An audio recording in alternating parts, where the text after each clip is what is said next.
Dre all day. Now tuned into the show where you learn the discipline to show up day after day, to do the work, the confidence to put yourself out there boldly and authentically, and the mental toughness to continue showing up, doing the work, putting yourself out there, even when the success you've expected to achieve has yet to be achieved. And on top of all this, you get a huge dose of personal initiative. What is that? That is the go-getter energy that moves any one of us, including yourself, to go and make things happen instead of wait for things to happen. And then we put all this together into a series of frameworks, approaches, insights, strategies, techniques, and mindsets, all under one unifying philosophy, one umbrella that is known as work on your game. My name is Dre Baldwin, also known as Dre All Day, and welcome to the show. And today's topic is do not outwork your weaknesses.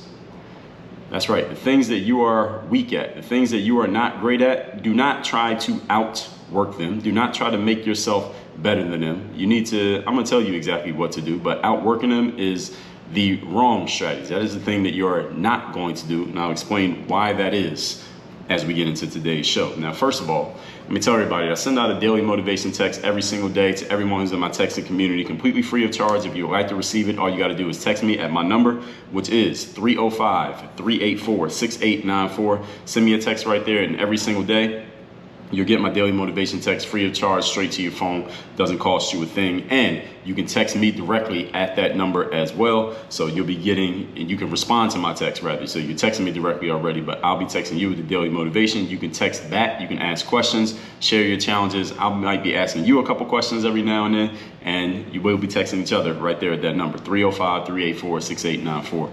And now with all that said, let's get into today's topic. Now, this is an approach. When I say not outworking your weaknesses, this is an approach that we use when applying the who before what mindset. And this is something that I did a training on in the Bulletproof Mastermind, which is my group training program for anyone out there who wants to get a clear system for what you're doing business-wise and the discipline to actually apply that system in 30 days or less. And then you're going to stay in it because of the connections and the community that you get access to. That's all in my Bulletproof Mindset. But in November of 2021, I did a whole training on this who before what concept. And it was such a good training that I want to share some of that concept, some of that idea in this masterclass that I'm giving out here today. And by the way, if and when you join the Bulletproof Mastermind, in the archive, you can go back through any calls that's happened in the past. So anything that you were not a member of when it happened, you can still go back and get access to all of it. So anyway, today's topic is do not outwork your weaknesses. Let's get into these points so you'll know exactly what I mean by this and how you can start applying it immediately. Number one, a weakness is a weakness for a reason. And when we say weakness, these are things that, as we talked about a couple days ago, this is not in your zone of genius. It's definitely not in your top 3. It actually might not even be in your top 10.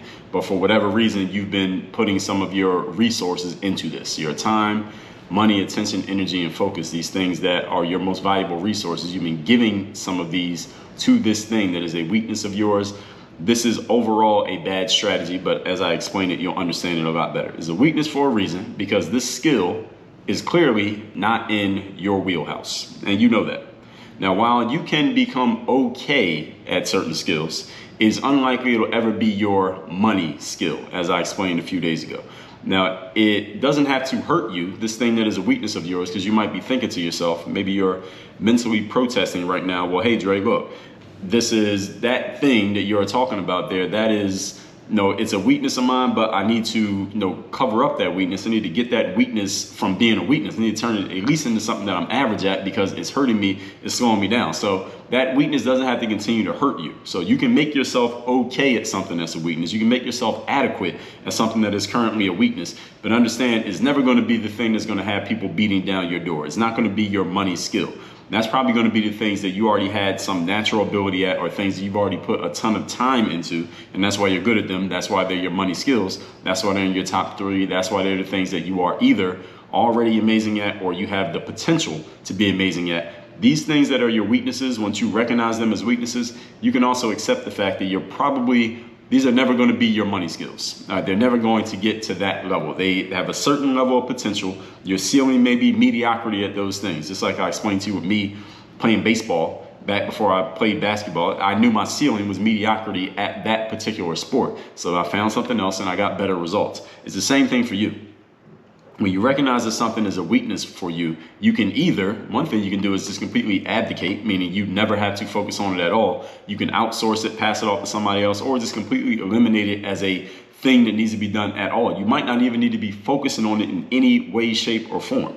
To give you an example, just yesterday, from when I'm recording this, not when you're hearing it, but in the Bulletproof Mastermind, there was a training call and someone was asking about social media.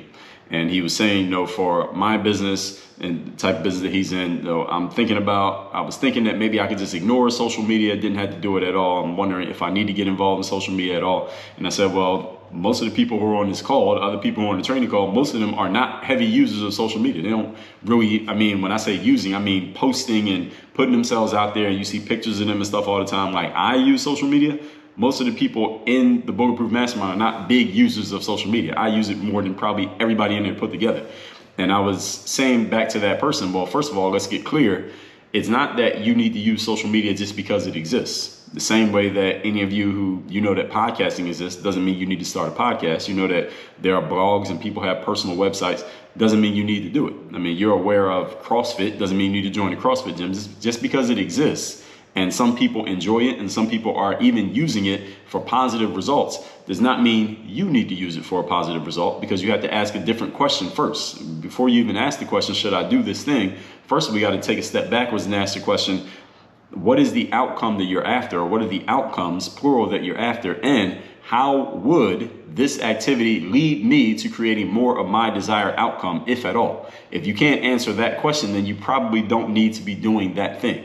So for any of you out there, for just using this example that someone asked about in the Bulletproof Mastermind, if your ideal clients, the people who are going to buy your stuff or pay for your things, are not users of, let's say, Instagram or TikTok, then you don't need to be on Instagram or TikTok. I personally know who the people are who are joining my mastermind, who are becoming my coaching clients. Those are my highest value people in my audience. They're not using TikTok. And if they are, they're not using it to find out who's going to be their coach. So I don't need to be on TikTok. If I want to use it, I might use it because it's fun for me. Maybe it's a leisure activity for me. Maybe it's because I want to connect with a certain audience of people who I know to be over there. But when it comes to my business, I don't need it. So I know when I'm using certain platforms. I know when I'm on my podcast, who I'm talking to. I know when I post something on Instagram, who I'm talking to. I know when I put a video on YouTube, who I'm talking to. I know when I send an email out, who I'm talking to. And some of you are in multiple of those audiences, and some of you are only in one or two, or maybe only one of them, but I know exactly who's in each audience. So I know how my message is going to come across with each one. And that's what you really need to be thinking about. So the point here is, going back to our overall point here today, is if something is a weakness, so to speak, for you, something that you're not really putting any energy or attention into, you don't necessarily have to do anything with it. You could just throw it away and say, okay, well, I don't need to post on. You could say that TikTok is a weakness of mine because I don't post on TikTok. I don't use TikTok at all. I don't even open the app. I have it on my phone, but it has that, that little cloud logo because you haven't used it in a long time. I don't need to use that. You could call it a weakness for me, but I don't need it because it doesn't affect my business based on the way that I want to run my business. Now, if I decide to target a different group of people in my business, then maybe I need to fix that weakness and do something about it. But until or unless I make that decision, I don't need it. So this is the way that you need to think about it, taking a step back. Does this weakness actually need to be fixed? And if so, what is it going to do for me? If you can't answer that question, then you probably don't need to address it at all. So these things don't have to hurt you. But again, it's not going to be a thing that's beating down your door anyway. So think about where you have the potential to be amazing. That's where you need to focus your energy. Keeping in mind the 80-20 principle. 80% of your results are coming from 20% of your inputs, not by focusing on 80% of everything that you could possibly do. Point number 2. Today's topic, once again, is do not outwork your weaknesses. Hard workers try to outwork their weaknesses. This is what hard workers do. Any of you who would define yourself as let's say as a hard worker, as the most important thing about you is that you just work hard. That is your money skill, is hard work. And by the way, any of you who has hard work as your money skill, you need to get a different money skill, because hard work is the entry fee to being a professional. It's not the differentiator.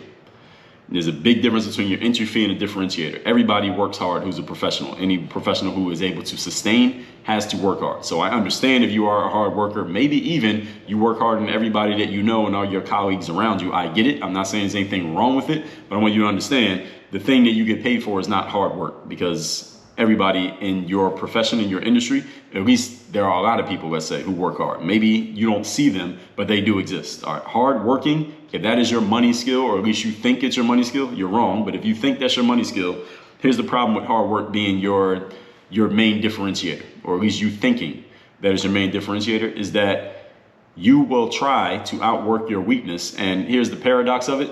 You will actually make progress. You'll think you need to outwork your weaknesses because you're not great at X, Y, Z, and then you'll go work on X, Y, Z, and you will make progress. You will slowly get better at those things. Here's the problem with it.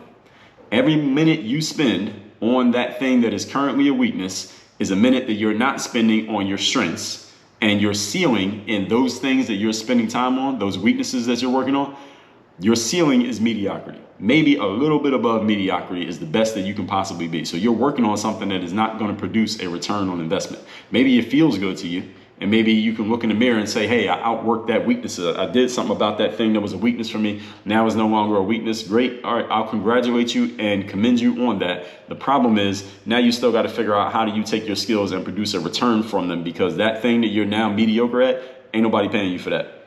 Just in case you didn't know. Nobody pays for mediocrity.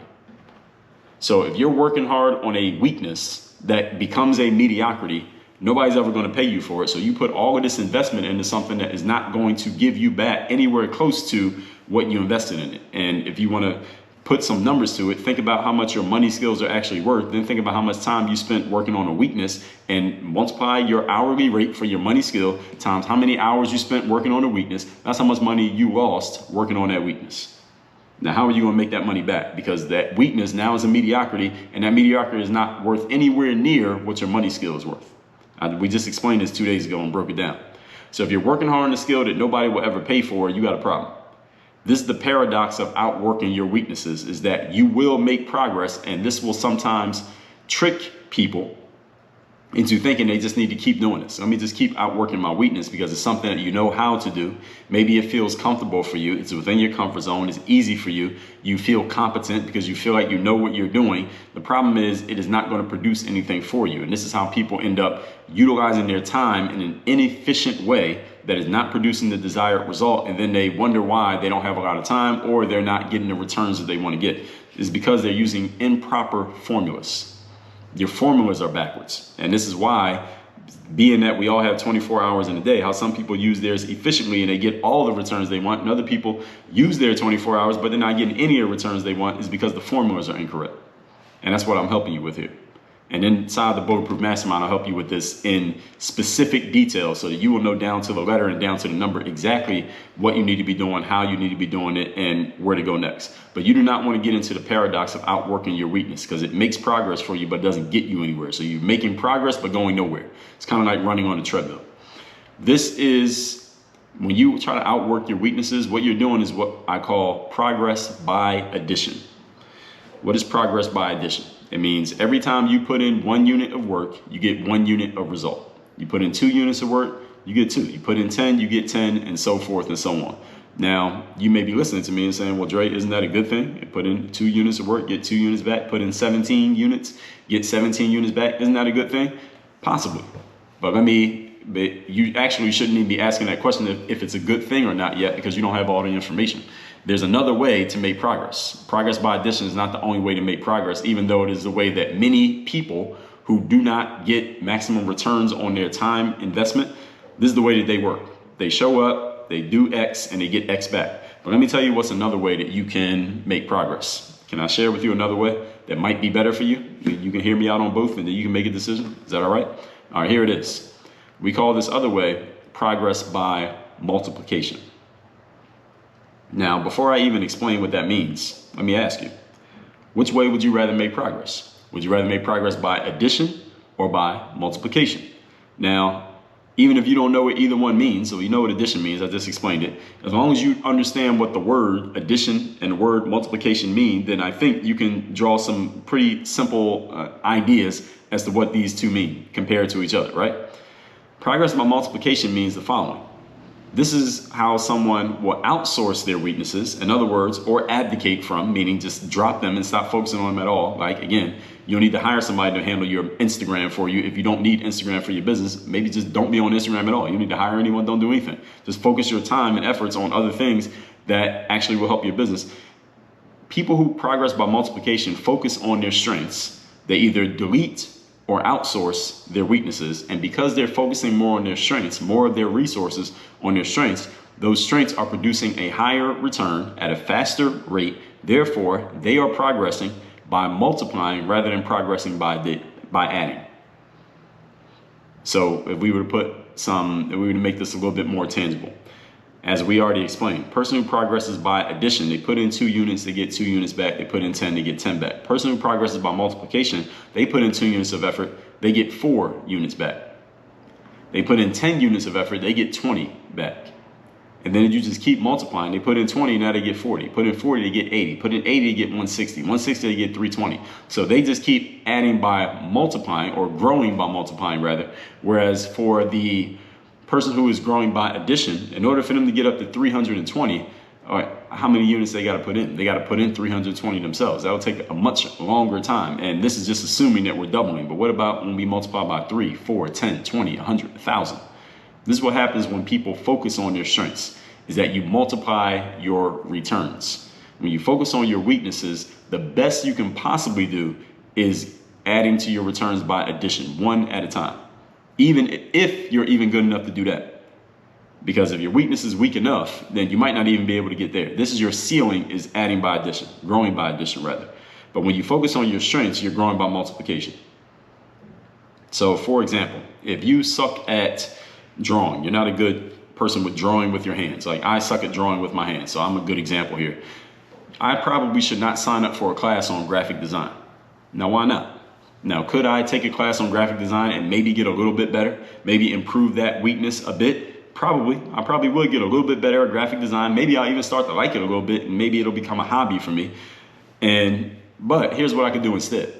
Because I'm probably never going to be a full-time graphic designer. I probably don't want to be. I don't have enough investment in it, emotional or time investment, that I would really want to make a business out of that. And I got other things that I'm a lot better at than I will ever be at graphic design, probably. So I probably shouldn't do it that way. What I should do instead, if I need some graphic designing, is hire a graphic designer and spend my time on what I do well, like recording this show or writing books. Those are things that I do a lot better than I do graphic design, at least as of today.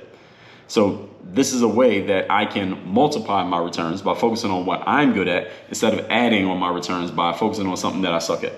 Give you another example. I'm a bad cook, or actually I'm not a bad cook. I'm a non-existent cook. I never actually do it, so I can't even say I'm bad at it. I have no rating. All right, I'm not even on the radar when it comes to cooking skills. Now, why do I not cook? Because even though I like to eat, I don't like taking time to cook. I don't like grocery shopping for ingredients, and I don't like coming up with new meal ideas. I don't like doing any of these things. So you probably should have some affinity for at least one of these if you're going to cook, right? So here's what I do instead.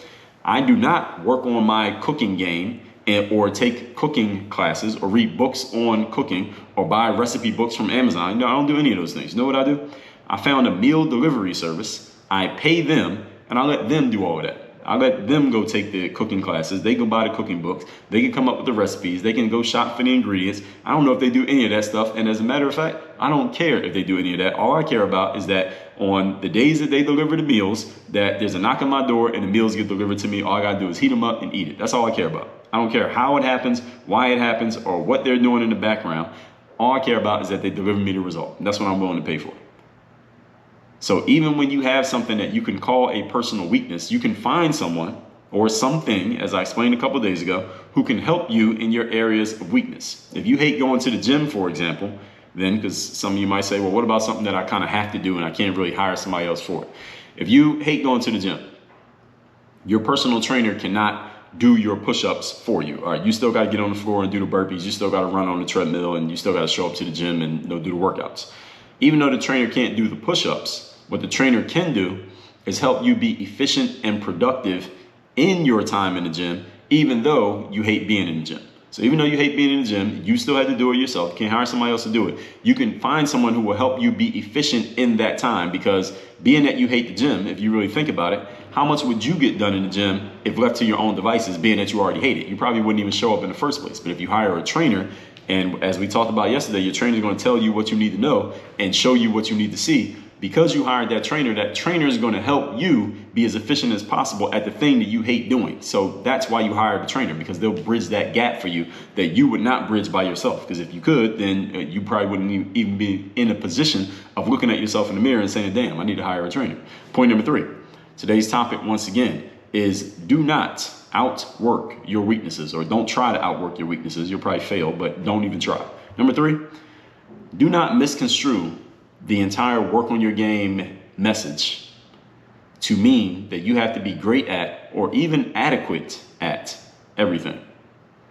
When I say work on your game, understand that that means your game. And you need to know what your game is. What is your game? Do you even know? Do you know what parts of the game are your game and what parts of the game are not your game? I'll give you an example here from sports. There's a video that I made probably around 2015. And I made it around the fall, probably around September, October, because around that time of year, that's when basketball players had basketball tryouts, trying to earn their way onto the basketball team. So every year, I would always get a ton of messages from basketball players, either before tryouts, during tryouts, or after tryouts, for help or guidance on what either was about to happen, was happening, or it just did happen when it came to basketball tryouts. So I made this video to tell players, here are the things you need to focus on during tryouts. And one of the points that I made in that video, I probably got about 5 videos talking about basketball tryouts over the years. And I actually have a book. If you're watching this on video, you can see over my shoulder, I got a book called 30 Days to Tryouts. It is a book specifically for basketball players, and specifically helping them get ready in the 30-day period before basketball tryouts. But anyway, in that video, this specific one of the things that I said in that video is, players, you must play to your strengths. Playing to your strengths, and this is a principle that applies to everybody, even if you're not a basketball player. It means knowing what your game is and focusing exclusively on your game. What does that mean? If you're a basketball player who's not good at shooting 3-pointers, and somebody passes you the ball while you happen to be standing behind the 3-point line, you do not need to shoot the ball. Just because you have the ball at the 3-point line doesn't mean you need to shoot the ball at the 3-point line. If you are not a good dribbler of the basketball, just because you have the ball doesn't mean you need to dribble it. You need to know what your strengths and weaknesses are. If you're a good outside shooter, you should probably position yourself on the court to where you can show off that skill. If you're a good ball handler, position yourself in a way that you can show that ability. If you're not good at something, don't put yourself in a position to have to do that. And or if you find yourself in a position where someone might expect you to do it, doesn't mean you have to do it. Just because you got the ball doesn't mean you got to shoot a 3. But as a basketball player, not myself personally, but I remember playing with players who were not good outside shooters, and if they happened to catch the ball on the outside and they were wide open, nobody was guarding them, they wouldn't shoot the ball. They would look around for somebody to pass the ball to, simply because that was not their game. They understood what they were good at. They understood what they were not good at. You need to know what that is. What is your game? Work on your game does not mean you need to be good at everything, and damn sure do not need to try to prove that you're good at everything, because you will fail because you're not good at everything. Focus on where you're strong, and then conversely use other people's time, money, attention, energy, and focus to supplement your weaknesses. They can do what you can't do, or don't want to do, or are not good at doing. That's why you supplement other people, software, entities, companies, etc. This is how you multiply your results instead of adding with your results. All this said, let's recap today's class, which is, do not outwork your weaknesses. This is about the who before what mindset. Don't try to figure out what to do, figure out who can do it, and it is often, it is not you. And again, we did a training on this in the Bulletproof Mastermind, which I'll tell you about in a moment. Point number 1, a weakness is a weakness for you for a reason. This skill is just not in your wheelhouse, and that's okay. While you can become okay at it, it's not going to be a money skill. Focus on the things that you had the potential to be amazing at, not your weaknesses. Point number 2, people who see themselves as super hard workers often make the mistake of trying to outwork their weaknesses. The problem is they actually make progress. Yes, there's a problem that they make progress, because every minute they spend trying to chase more progress at a mediocre skill, is a minute you're not spending at your money skills, the things that actually make you money, which in your mediocre skills do not make you money. So you're working hard on something that's never going to produce the returns that you want. This is progress by addition. People who progress by multiplication know what they do. They focus on the things that they're great at and they abdicate or pass off everything else. All right, do not try to work on your game at everything. Work on your game at the things that produce the highest return on investment for you. If you don't know what those are, get some outside help, an extra set of eyes who can see what you can't see and will show you what those things are, because they will help you. They'll ask you the right questions, and it'll be clear to you within a 15-minute conversation. I can help anybody figure out what their money skill is, and it's often not the thing that they've been focusing all their time, effort, and energy on, unfortunately. But one person at a time, I'm helping people out with that, and I'll tell you how I do that in a minute. And number 3, do not misconstrue the work on your game message to mean you need to be good or even adequate at everything. Focus on where you're strong and then use other people's resources to supplement your weaknesses. All right, they can do what you can't do or don't do or are not good at doing. This is how you multiply instead of adding. So with all this said, get my daily motivation text every day by texting me at 305-384-6894. And if you're a type person who wants some help with finding out where exactly are you strong, where are you weak, what are your money skills, how can you focus on them, how can you start producing a return on investment from them and have the discipline in place to actually focus on them and get some real results. I'm talking within 30 days getting real results. Need to join my Bulletproof Mastermind. It's my group coaching program. I do a live training every week. We have a member-only community where there's constant conversation going on, connections and networking happening. If you want to be a part of that, all you got to do is go to workonyourgameuniversity.com, click the appropriate button. You can join that mastermind. You can be in that mastermind today while you're listening to this. All that said, I'll see you on tomorrow's episode. Work on your game. Dre all day.